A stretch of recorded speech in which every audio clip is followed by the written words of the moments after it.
it's amazing in the natural world, the will that some things have to survive.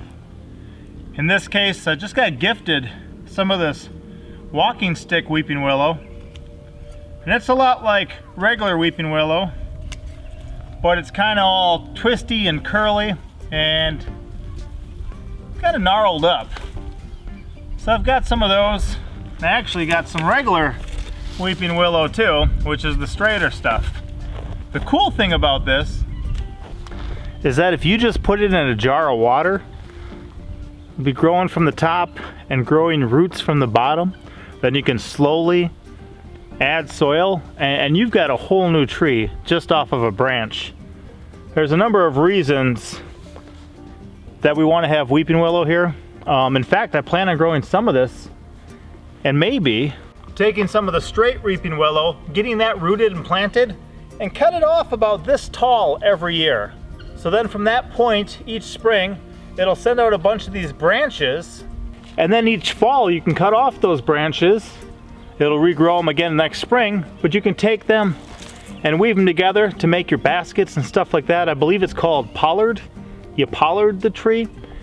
But that's one thing we plan on doing, just so we can have a nice renewable resource, make baskets. We'll probably be making our own charcoal here soon enough, but we can always weave a nice basket, get up, put it full of natural charcoal. Number of reasons natural charcoal is better.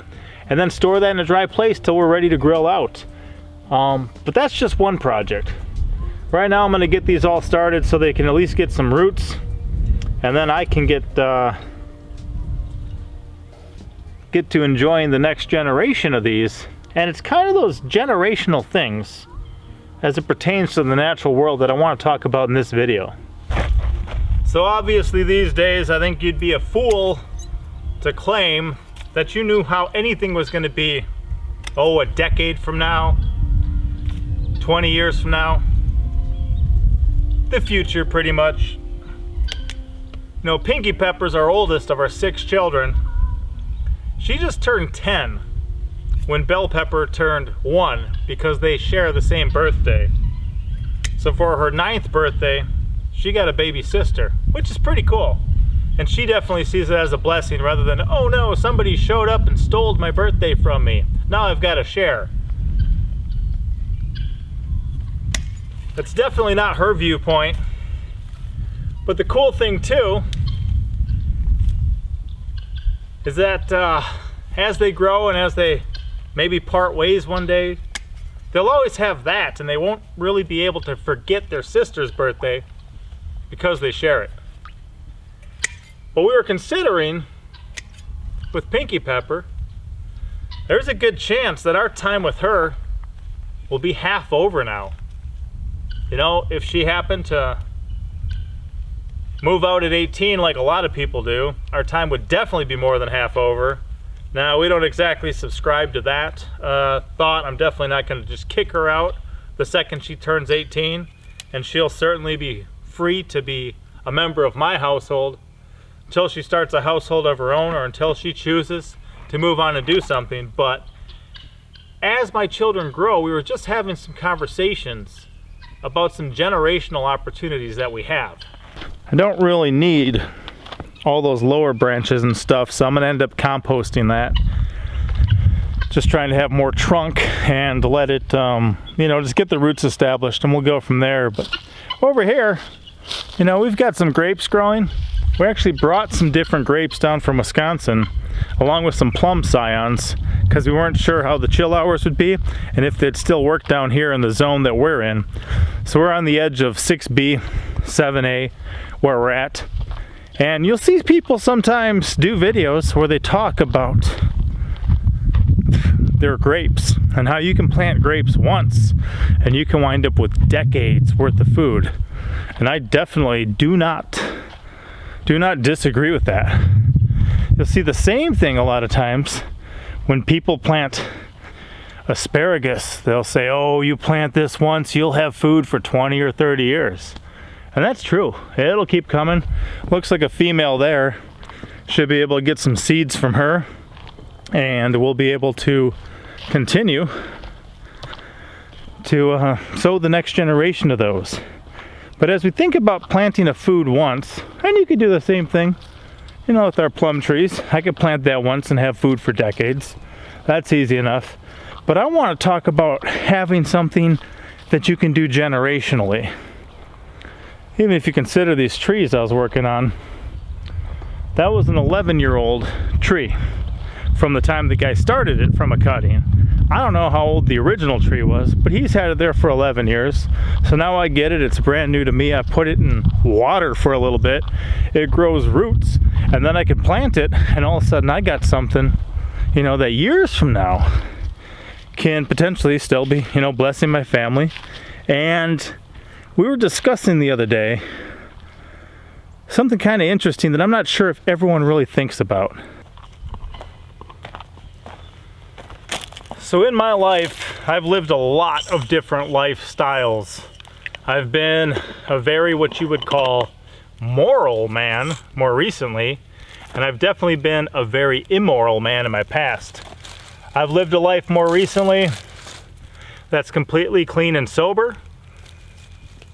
And I've lived a life where I pretty much live to get messed up.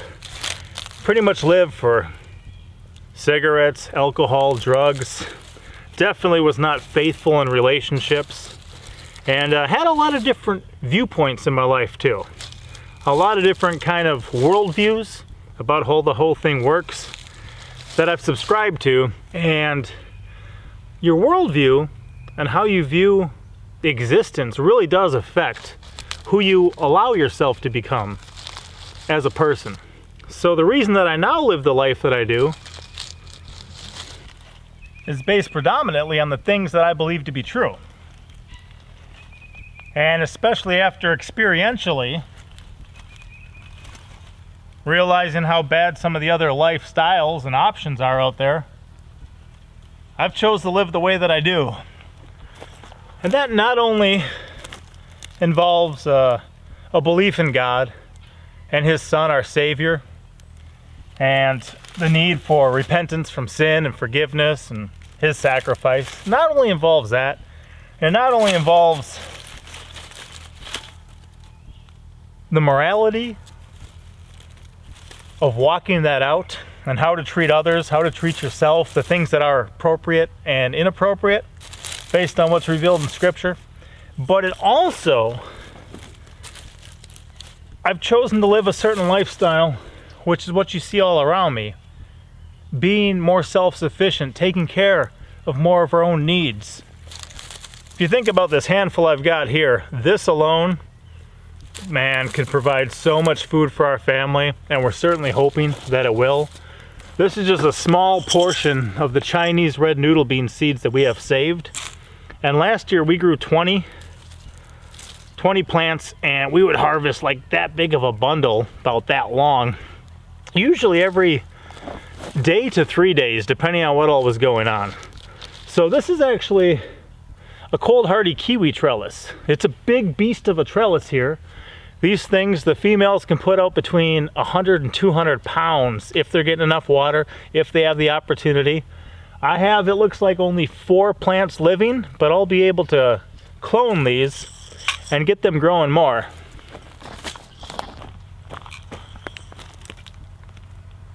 But at the moment, they're still rather young plants. And since these plants are so young, I'm not only planting these Chinese red noodle beans here, but there's actually an entire layer of peas that are already growing up. So the goal is to use this one trellis to grow these cold hardy kiwis. Some of these are probably between 20 and 30 feet long already. As these guys get established and grow, I can still run an early summer crop or an early spring crop of peas up here. And then, since they're not taking up the whole trellis yet and they haven't really become the beast that they can, I'll plant these Chinese red noodle beans that should do amazing here. And they'll compete with these for a bit, but they're not going to drown these out and kill these. And I'll be able to get multiple harvests from this big infrastructure that I have going here while I wait for these to mature and produce. So from this angle, you'll probably see those peas growing a little better. I think they're a purple variety, maybe the purple King Tut pea or something like that. But the cool thing, getting back to the point of this video, is that these Chinese red noodle bean seeds are ones that I believe we picked up in 2016. And it may have been 2015, but I think it was 2016 when we moved down here to the Ozarks. We sourced them from Baker Creek Heirloom Seed Company, rareseeds.com. If you watch my videos, you'll know that I do not mind mentioning them because I really believe in them as a company. I believe in really almost the war on seeds, where to actually get real food, you need a good, organic, non-GMO heirloom seed to even be making sure that you start with something that may not be poisoning your family. And then you control the environment in which it grows as well. But Baker Creek is definitely one of those rare treasures out there in the world these days that is doing just that. So I originally bought seeds from Baker Creek for these in 2016.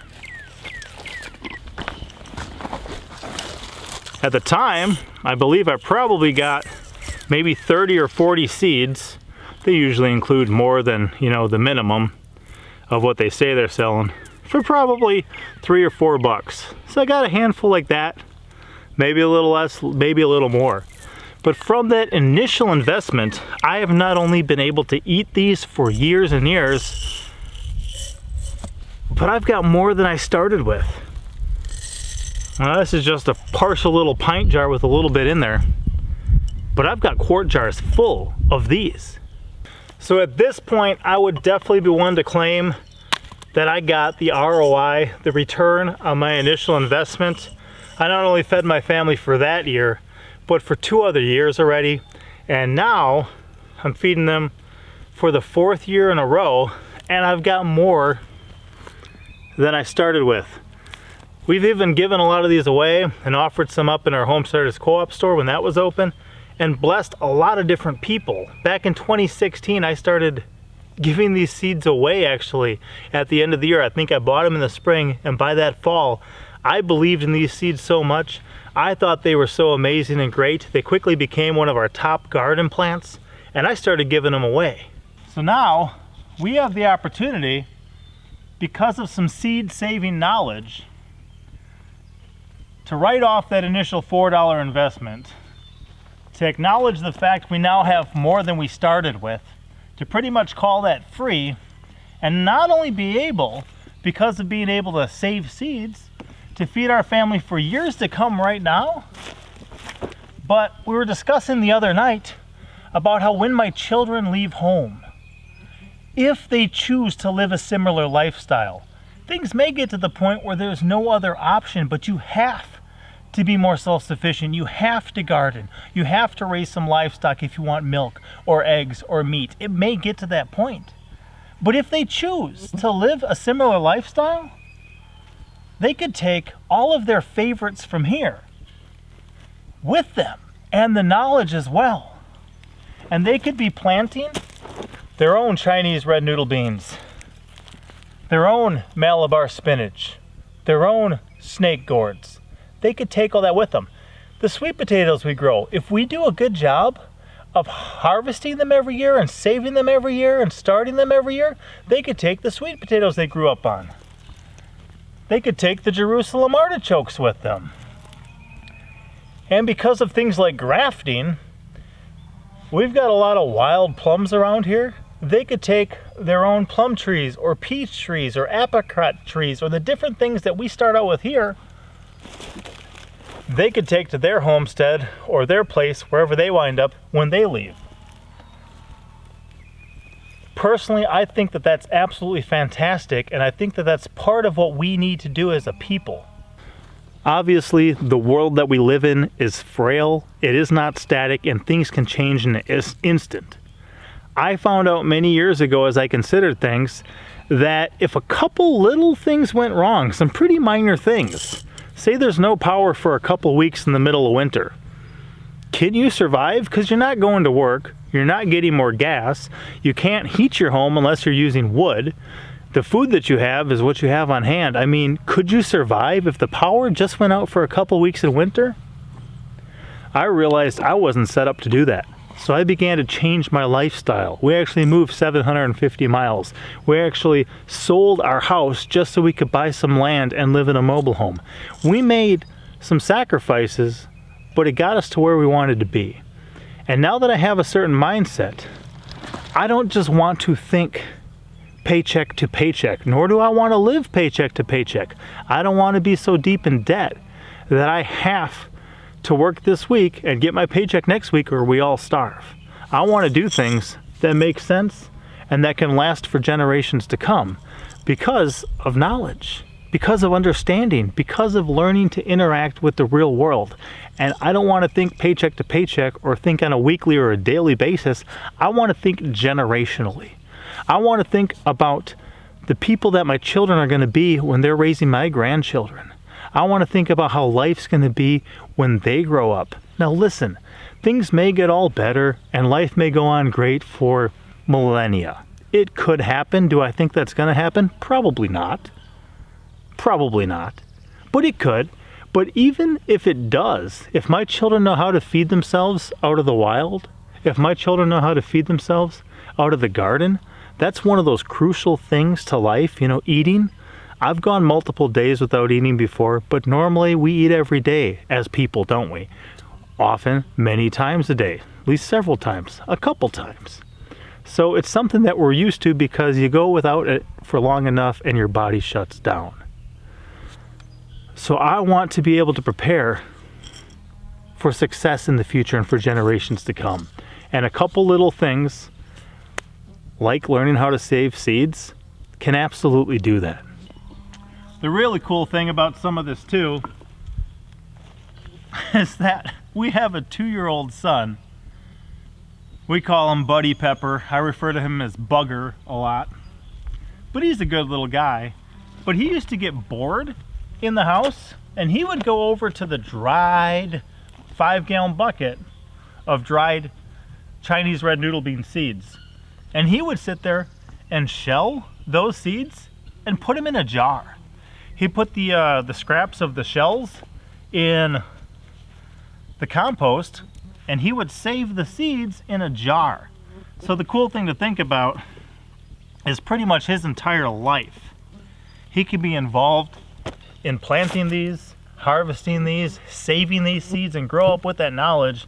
And then maybe 20 years from now, if he leaves our property, leaves our family and starts one of his own, he could take those same seeds he's got decades worth invested in and feed his family for generations to come. That's absolutely fantastic to me, and I'll tell you what, it puts a lot of, I guess, incentive and responsibility on our shoulders too. Not just as parents, but as people, to actually make sure that you get a harvest. Because if you don't, you will not have seeds for next year unless you saved extra. So I come out here, start looking at some of these sheep, some of the ducks out in this pasture. It gives us an incentive to do a really good job with these, because as we were talking with our children the other day, there is a chance that the descendants of these sheep right here could wind up somewhere else with my children one day. If they wanted to live the same or similar lifestyle, they could actually take the babies of these down the line and start their own flock. I could send them out with handfuls of seeds. I could send them out with their own flock. I could send them out, with their own chickens, their own guineas, their own goats, whatever it may be. And just like they could have wool, and just like they could have milk from these too, they could also have food for generations to come. So whether it's grafting, whether it's animal husbandry, whether it's gardening, I just wanted to bring this up, hey guy, and kind of mention to you guys, come here buddy, come here. Yeah, mama. Oh, he's scratching himself. That if we have a certain viewpoint, and if we learn certain things now, seed saving, gardening, grafting, propagation, like I'm doing by chucking those willows in the water then we could not only, as so many people mention, have food for decades to come, which is thrilling, which is fantastic, which is amazing, and which I am totally blessed by. But we could also have food for generations to come. And I love not having to go to the grocery store every week. I love not having to worry about all the finances that it would take to feed my family or myself or my wife, and how some of the things that we do, because they're food related, work out so well to drop the cost of living. And by dropping the cost of living, I believe we can increase the quality of life.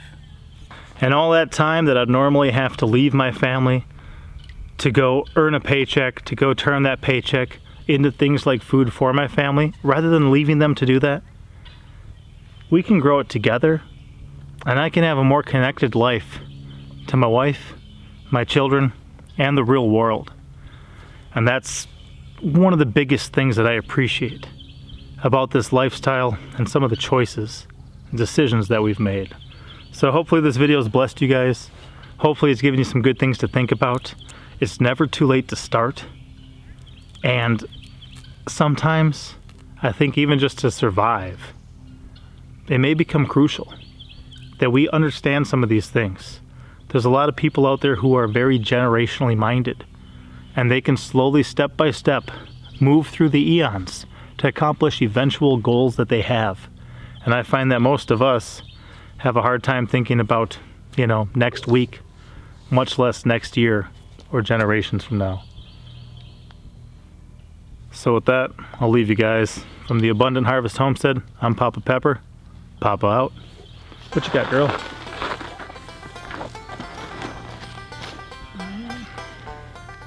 I was just talking about you.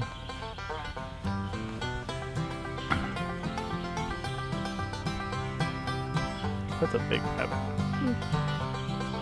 This is gonna be the second video it showed up at the end of. Look at that thing. Same thing here. You take a good job of these rabbits, maybe you can take some rabbits with you when you grow up and leave one day.